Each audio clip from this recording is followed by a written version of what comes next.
儿童故事品格篇，慷慨而非吝啬。猪小妹与朋友们的幸福家园。在一片茂密的森林里，有一只名叫猪小妹的小猪，它心灵手巧，用柔软的草编织了一个小小的家。虽然简单，但对于猪小妹来说，这个家温暖而舒适。一天，森林里的长颈鹿先生路过这里，他被猪小妹的草屋所吸引，他微笑着低下头，询问猪小妹是否能借住一晚。猪小妹慷慨地同意了。长颈鹿先生小心翼翼地试图进入草屋，没想到高大的身躯一进去，整个草屋发出了嘎吱的声响，最后无奈地倒塌了。猪小妹看着倒塌的家，微微叹了口气，但她并没有生气，反而露出了善良的微笑。长颈鹿先生感到非常抱歉，于是他决定要补偿猪小妹。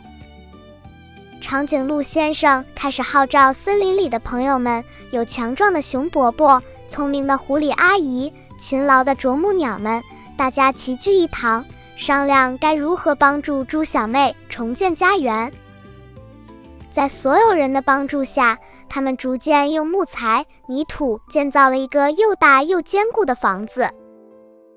猪小妹的心里满是感动，她得到了不仅仅是一间新房子，而是来自朋友们真挚的情谊。新的大房子里，猪小妹邀请了长颈鹿先生、猪小弟和猪大哥一起住进来。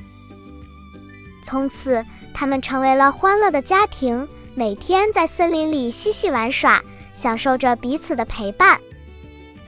夜晚来临时，月光轻轻洒在森林中的大屋上，小动物们也在温暖的家中甜甜的入睡。猪小妹闭上眼睛，心中满是幸福。她明白，幸福的家不在于大小，而在于与爱的人在一起的时光。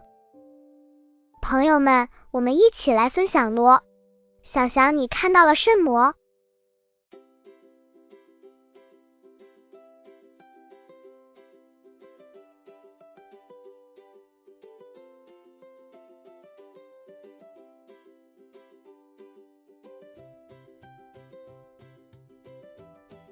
品格主题：慷慨而非吝啬。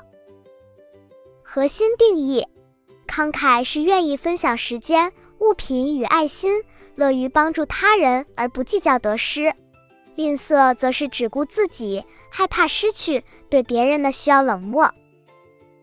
慷慨的外在行为：主动分享玩具、食物或用品，愿意帮助同学或朋友，乐于付出时间帮助家人或团队，给予时带着喜乐的心，感恩自己拥有的，不与人比较，能够鼓励他人，分享好事，愿意为了他人稍微牺牲自己的方便。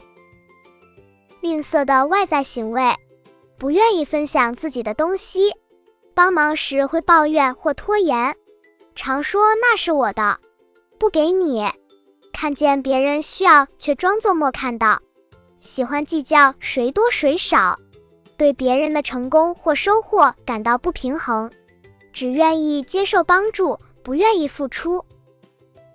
反思问题：当朋友需要帮忙时，我的第一个反应是什么？我最近有主动与人分享过什么东西吗？当我给出东西时，是开心还是心疼？有人对我慷慨时，我的心里会怎么想？如果我不想分享，有没有更好的方式表达？施比受更为有福。